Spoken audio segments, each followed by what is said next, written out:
The letter was real. The references were real. Even the dress was real. Practical grey wool, the kind a respectable woman of limited means would own. Only the name was borrowed. Calloway. Her mother's maiden name, unused for 30 years, pulled out like an old key to see if it still fit a lock. It did.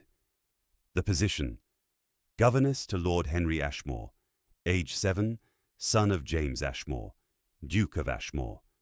Live-in, immediate start. Vera had applied the same afternoon the advertisement appeared. She had been planning this for 4 years. Not obsessively. She hadn't spent 4 years in a dark room with a map and a vendetta.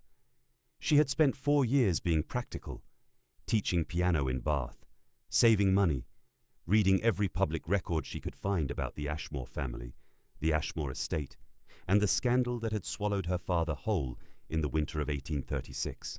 The facts were simple. Robert Vane, her father, had been the Duke of Ashmore's estate manager for 11 years. Trusted, respected, well-liked. Then the old Duke, Edward Ashmore, had stood up at a public dinner and accused him of embezzlement. £30,000, he'd said. Over 7 years, he'd said. The evidence, he'd said, was irrefutable. It wasn't irrefutable. It was fabricated. But Robert Vane was not a duke. He had no title, no connections, no one at that dinner table who would stand up for him. He was ruined in the span of one evening. Charges were eventually dropped. Not enough evidence, it turned out. But it didn't matter. The name was gone. The reputation was gone. Robert Vane died 14 months later, and the doctor wrote heart failure on the certificate, and Vera had always thought that was, in its own way, accurate. The old Duke died 2 years after that. His son James inherited everything: the title, the estate, the money, and whatever his father had left buried in the walls of Ashmore Manor, including, if a retired housemaid named Mrs. Briggs was to be believed, a letter. A letter in the old Duke's own hand, Mrs. Briggs had said, over tea in a small parlour in Wiltshire, 6 months ago. I saw him writing it. The night before Mr. Vane was accused. He said it was insurance, in case things went wrong. I don't know what was in it. But he locked it away himself. Wouldn't let anyone near that desk for weeks after. Vera had asked, "What happened to the letter?" Mrs. Briggs had looked at her hands. "I don't know. I left the house the following spring. I was afraid." So, a letter. Possibly still in the manor. Possibly destroyed. Possibly nothing. But possibly everything. The carriage passed through the gates of Ashmore Manor on a grey October morning, and Vera looked up at the house and felt nothing dramatic. No trembling, no clenching jaw, no silent vow. She had made the vow 4 years ago. Today was just work. She was shown to the entrance hall by a young footman who clearly wasn't sure where to put her. Too well-spoken for the servants' entrance, too modestly dressed for the front parlour. A governess occupied that particular social no-man's land with some awkwardness in most houses. She was used to it. She stood and waited and studied the room. High ceilings, dark wood panelling, portraits going back 2 centuries. The old Duke was there. She recognized him from a newspaper illustration she had memorized years ago. Heavy jaw, cold eyes. His son had the same jaw. She knew this because James Ashmore, Duke of Ashmore, walked into the entrance hall at that exact moment. He was taller than she'd expected. Younger looking too, though she knew he was 38. He had the bearing of someone who had learned very early that rooms rearranged themselves around him, and had never particularly enjoyed it. He looked at Vera the way she imagined he looked at most things, directly, briefly, efficiently. "Miss Calloway." "Your Grace, Henry is difficult," he said, without preamble. "His last 3 governesses left within 2 months. I'm telling you this now so you can't claim you weren't warned." "I appreciate the honesty," Vera said. He studied her for a moment. Something moved across his face. Not suspicion exactly. More like a question he hadn't quite formed yet. "Mrs. Holt will show you to your rooms," he said. Lessons begin tomorrow. He turned and walked away. Vera watched him go. Then she looked back at the portrait of his father on the wall. One of you, she thought, is going to tell me the truth. She found Henry that afternoon. Or rather, Henry found her. She was unpacking in her room when the door opened without a knock, and a small boy appeared in the frame, examining her with the frank assessment of a child who has learned that adults are mostly disappointing. "You're the new one," he said. "I am." Miss Pritchard cried on her last day. "Did you know that?" "I didn't." Miss Howell didn't cry, but she shouted. "Papa had to apologize to the neighbors." He leaned against the door frame. "What will you do?" Vera looked at him. Sharp eyes, his father's jaw, a mouth that clearly got him into trouble on a regular basis. "Neither," she said. "Unpack your books. We start in an hour." Henry stared at her. "Lessons. Today. Is there a reason not to?" He opened his mouth, closed it, then disappeared from the doorway, and she heard his footsteps retreating down the hall. Not reluctantly, she noticed, almost with interest. Good. She could work with interest. That night, when the house was quiet, Vera stood at her window and looked out at the dark grounds below. Somewhere in this house was a desk. In that desk, possibly, a drawer. In that drawer, possibly, a letter in an old man's handwriting that would give her father's name back to him. 12 years too late to matter to him. Not too late for her. She turned from the window and went to bed, and slept better than she had in months. Downstairs, in his study, James Ashmore sat with a glass of brandy and a name that wouldn't leave him alone: Calloway. He had heard it before. He was almost certain of it. Not recently, years ago in this house, in some context he couldn't place. He pulled out the household ledger his secretary had prepared on the new governess. Bath address, clean references, no family listed. Calloway. He closed the ledger. He would remember. He always did, eventually. The girl was impossible to teach, not because she lacked talent. Lady Sophie Cavendish had her father's sharp mind and her late mother's natural ear for melody. The problem was that she had absolutely no interest in being taught. She wanted to talk. "Do you think my father is handsome?" Eleanor's fingers stopped on the keys. "Excuse me?" "The housemaids think he's handsome. I heard them." Sophie was 9 years old and had the conversational instincts of a seasoned interrogator. "Do you think so?" "I think," Eleanor said carefully, "that we should focus on your scales." Sophie played 3 notes and stopped. "You didn't answer." "No, I didn't." Sophie considered this. Then, apparently satisfied, she played the scales perfectly. Eleanor made a mental note. The child noticed everything. She had been at Ashwick Manor for 6 days when she found the library. Not that it was hidden. It took up the entire east wing, floor to ceiling, the kind of room that made you want to lower your voice out of respect. Eleanor had been looking for a passage to the music room and opened the wrong door. She stood in the doorway for a moment. Then she stepped inside, just to look. Then she found the shelves on the far wall: philosophy, natural history, correspondence collections, and forgot entirely where she was going. She had the book open before she heard the footsteps. "That section isn't organized." She turned. William Cavendish stood near the door, jacket off, cravat loosened, a glass of something dark in his hand. He looked less like a duke and more like a man who hadn't slept well. "I noticed," Eleanor said. She didn't put the book down. Someone shelved Locke between 2 hunting almanacs. "My late wife's doing." She found philosophy depressing and thought it deserved bad company. A beat of silence. Eleanor wasn't sure if she was supposed to respond to that or pretend she hadn't heard it. She chose honesty. "That's actually quite clever." Something in his expression shifted. The same recalibration she'd seen on the first day, but slower this time.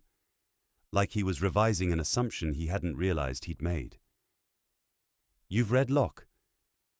My father had a library. She said it simply, without the bitterness she usually felt attached to that sentence. I spent most of my childhood in it. He was quiet for a moment. Then, which part? She looked up. Which part of Locke? He said. Were you reading just now? She showed him the page. He crossed the room to look, closer than was strictly necessary, and read in silence for a moment. He's wrong here, William said. Completely, Eleanor agreed. They argued about it for 20 minutes. Not politely, not in the careful, measured way Eleanor had learned to speak around people with titles. Actually argued. He pushed back. She held her ground. He changed his position once and refused to admit it. She called him on it directly, and he, for just a second, laughed. It was a short laugh, almost surprised, like it had escaped before he could stop it. Eleanor felt something shift in her chest and immediately did not like it. I should go, she said.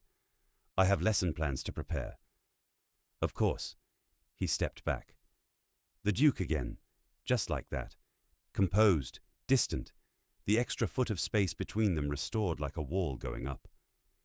She was almost at the door when he spoke. Miss Ashford. She turned. The lock is yours, if you want it. A pause. The hunting almanacs could use better company. Eleanor looked at him for a moment. Then she took the book and left without a word. She did not sleep well that night. Not because of the Duke. She was very clear about that with herself. It was the unfamiliar bed, the house settling, the wind off the moors. It had nothing to do with the way he'd said Miss Ashford, like he'd been waiting to use her name. Absolutely nothing. Downstairs, in the library, William Cavendish stood where she'd been standing and looked at the gap on the shelf where the lock had been. He had 3 women, his sister considered suitable, arriving for a dinner party on Friday. He had completely forgotten until just now. Friday came too quickly. Eleanor knew about the dinner party the way she knew about most things in the manor, through Sophie, who had no concept of information that wasn't meant to be shared. There are 3 ladies coming, Sophie announced during their lesson, playing a chord she had no business playing correctly yet. Aunt Cecily picked them. She says Papa needs a wife, and he's being ridiculous about it. Scales, Sophie. Lady Marsh is very pretty, but she talks about horses constantly. Lady Fenwick has a lot of money, and Mrs. Delaney is a widow. Aunt Cecily says widows are more practical. Sophie paused. What does that mean? It means, Eleanor said, that you should play your scales. Sophie played them. Then, are you coming to dinner? No. Why not? Eleanor kept her voice even. Because I'm not a guest, Sophie. I'm staff. Sophie frowned at the keys like they had personally offended her. She didn't argue, but she didn't look satisfied either. Eleanor spent Friday evening in her room with the lock and a cup of tea that went cold. She was not thinking about the dinner party. She was reading. There was a difference. She was on the same page she'd been on for 40 minutes when Mrs. Pennick knocked. His Grace asks if you'd join the party for dinner, Miss Ashford. One of the guests has cancelled. A matter of even numbers. Eleanor stared at her. Even numbers, she repeated. Yes, miss. She should have said no. She knew with complete clarity that she should have said no. Instead, she heard herself say, "Give me 10 minutes." The dining room was everything the rest of the manor promised. Candlelight, crystal, a table long enough to feel like a performance. Eleanor was seated at the far end, between a quiet gentleman who introduced himself as the family solicitor and a potted fern. Across the table, Lady Marsh, Lady Fenwick, and Mrs. Delaney. At the head, William. He caught her eye when she sat down. A brief nod. Nothing more. The dinner began. Lady Marsh was indeed very pretty, and did talk about horses. Lady Fenwick was quiet, but watchful.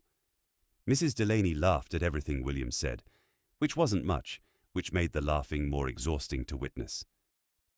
Cecily held court from the middle of the table, steering conversation like a woman who had been planning this evening for weeks. which she had. Eleanor ate and said nothing, and reminded herself this was fine. This was exactly where she belonged, at the edge of things, useful when needed, invisible otherwise. She was managing perfectly well until Cecily looked down the table and said, brightly, to no one in particular, "Oh, and Miss Ashford is Sophie's music instructor. We're terribly grateful to have her." The way she said it was almost kind. Almost. Lady Fenwick smiled politely and looked away. Mrs. Delaney asked William something about his northern estates. The conversation moved on in the span of 4 seconds, neat and complete, like Eleanor had been acknowledged and filed and forgotten all at once. The solicitor refilled his wine. The fern did nothing. Eleanor cut her meat and did not look up. William had been watching. Not obviously. He was too practiced for that. But he had seen Cecily's smile. He had seen the 4 seconds. He had seen Eleanor's jaw tighten, just slightly, before she smoothed it away.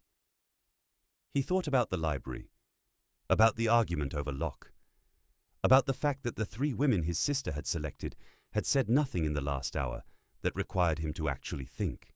He set down his glass. "Miss Ashford," he said.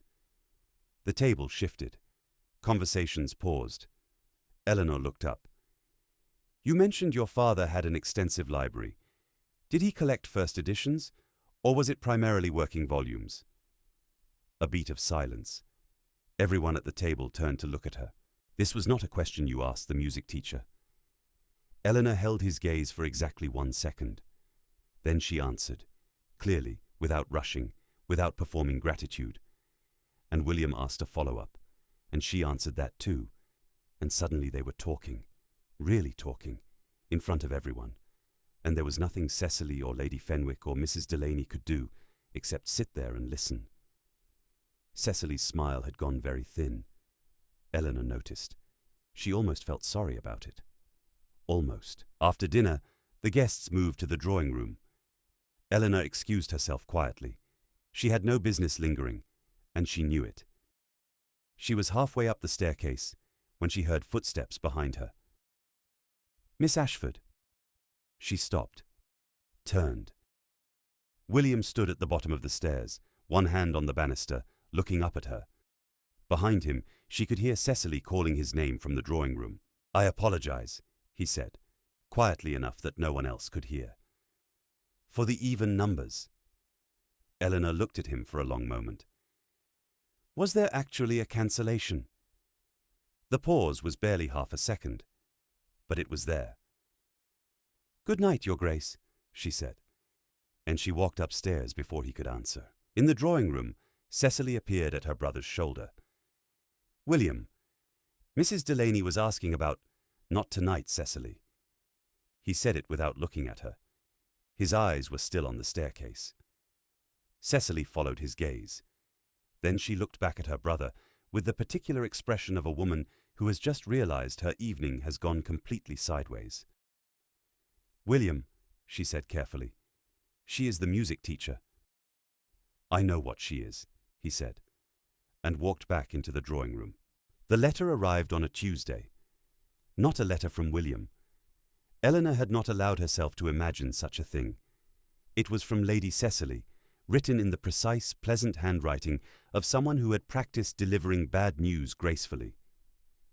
"Dear Miss Ashford, after careful consideration, we feel Sophie's musical education would benefit from an instructor based permanently in London. We will of course provide a full month's reference. We hope you understand. Yours sincerely, Lady Cecily Cavendish." Eleanor read it twice. Then she folded it, set it on the desk, and looked out the window at the moors for a long time. She understood perfectly. She did not cry. She had learned, a long time ago, that crying was a luxury for people who had somewhere soft to land.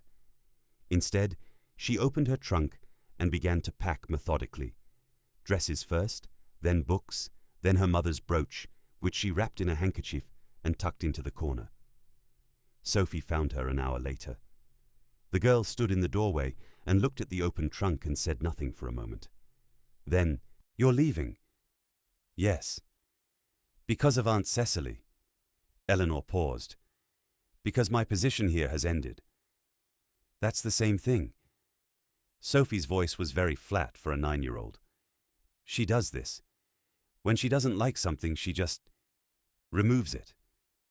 Eleanor crossed the room and crouched down so they were eye level. Sophie had her father's eyes, that same dark, direct quality, like they were always measuring something. You are going to be a remarkable woman, Eleanor said. Don't let anyone tell you otherwise, including your aunt. Sophie looked at her for a long moment. Then she threw her arms around Eleanor's neck with the complete unself-consciousness of childhood and held on. Eleanor held on too.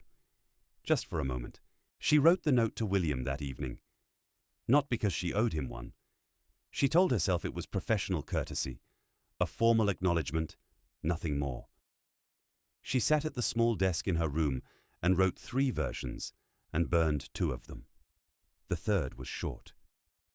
Your Grace, I am grateful for the position and for your daughter's company. She has more talent than she knows. I hope she is given room to use it. I wish you well. E. Ashford. She did not write what she wanted to write.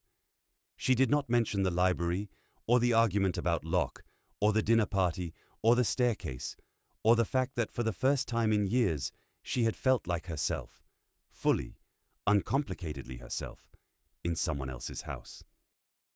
She folded the note and left it on the hall table and went to finish packing. What she didn't know was that William had found out about the letter an hour earlier. Not from Cecily, from Sophie, who had marched into his study with the particular fury of a child who has decided adults are being idiotic and someone needs to say so. Aunt Cecily sent Miss Ashford away, she announced. And I think it's because of the dinner party, and I think it's wrong, and I think you should do something about it. William set down his pen. Sophie, she's the best teacher I've ever had. She's the only teacher who doesn't treat me like I'm stupid. And she's not leaving because of anything she did. She's leaving because Aunt Cecily decided. That's enough. Is it? Sophie stared at him. Is it actually enough, Papa? Because it doesn't seem like it. She turned and walked out of the study. William sat very still for a moment. Then he stood up and went to find his sister. The conversation with Cecily was short. You dismissed Miss Ashford. Cecily looked up from her embroidery with the expression of someone who had been expecting this and had prepared accordingly. Her position was always temporary, without consulting me. William, be reasonable. The way you spoke to her at dinner, the library, Sophie says you lent her a book. She is a guest in this house. She is staff, William, and you are a duke with 3 perfectly suitable. I don't want suitable. The words came out before he'd decided to say them. He heard them land in the silence of the room. Cecily set down her embroidery very carefully. I beg your pardon? William didn't repeat it. He walked out of the room and down the hall to the entrance, where Mrs. Pennick was directing the footman with Eleanor's trunk. Where is Miss Ashford? Waiting for the carriage, Your Grace, in the east sitting room. He was already moving. Eleanor was standing at the window when he came in. Her coat was on. Her bag was at her feet. She had the look of someone who had finished grieving something privately and was now simply ready to go. She turned when she heard the door. Your Grace, don't. He crossed the room and stopped a few feet away, close enough that she had to look up at him. He looked. She noticed this despite herself, like a man who had been running, not physically, but internally, like something had finally caught up with him. The letter was not sent with my knowledge, he said. I understand. I don't think you do. He paused. I don't want you to leave. The room was very quiet. Eleanor looked at him. She had spent 3 weeks being careful. Careful with her words, careful with her expressions, careful not to want anything she had no right to want. She was tired of being careful. What I want, she said quietly, is of no consequence. It never has been. That is the entire problem, Your Grace. Then let me make it consequential. You can't just... She stopped. This is not how it works. Your sister is right. There are 3 suitable women in your drawing room, and I am the music teacher, and that is simply Eleanor. He had never used her given name. She felt it like a door opening. I have been in this house for 3 years, he said, and I have been entirely absent from it. You have been here 3 weeks, and I have been more present than I have in all that time. That is not nothing. She looked at him for a long moment. The carriage would be waiting. Cecily was somewhere in this house. Everything sensible, everything careful and practical and self-preserving, told her to pick up her bag and walk out. What exactly, she said slowly, are you asking me? To stay. As what? He held her gaze. As someone whose presence in this house is not temporary. Outside, it had started to rain. Of course it had. Eleanor looked down at her bag, then at the window, then at him. You argued with me about Locke for 20 minutes, she said, and you were wrong. I was. And you never admitted it. I'm aware. If I stay, she said, you'll have to get used to being wrong occasionally. Something moved across his face. That almost surprised, almost laugh, the one she had been trying not to think about for 3 weeks. I'll manage, he said. Eleanor picked up her bag. His face shifted. Then she held it out to him. Then you can start by carrying this back upstairs. 3 years later, Sophie Cavendish would tell anyone who asked that she had seen the whole thing coming from the second lesson. She would say this with tremendous satisfaction and absolutely no humility whatsoever. She got that from her father. The stubbornness, though, the quiet certainty, the refusal to be made small, that she got from her mother. The wedding was small, by ducal standards, which still meant 40 guests, a string quartet, and Cecily crying in the 3rd row, despite having objected to the entire arrangement for the better part of 6 months. She came around eventually. Most people do, when they see that a thing is simply, irrevocably true. Eleanor kept teaching. Not because she had to, she never had to again, after the ring, but because Sophie still needed her, and then other children did, and it turned out that a duchess running a small music school in the west wing of Ashwick Manor was the kind of quiet scandal that people talked about for years. William never once asked her to stop. He did, on one occasion, sit in the back of the room unannounced and listen to an entire lesson without saying a word. When she found him afterward and asked why, he said he had simply wanted to see her in her element. Eleanor told him that was absurd. Then she let him stay the next time too.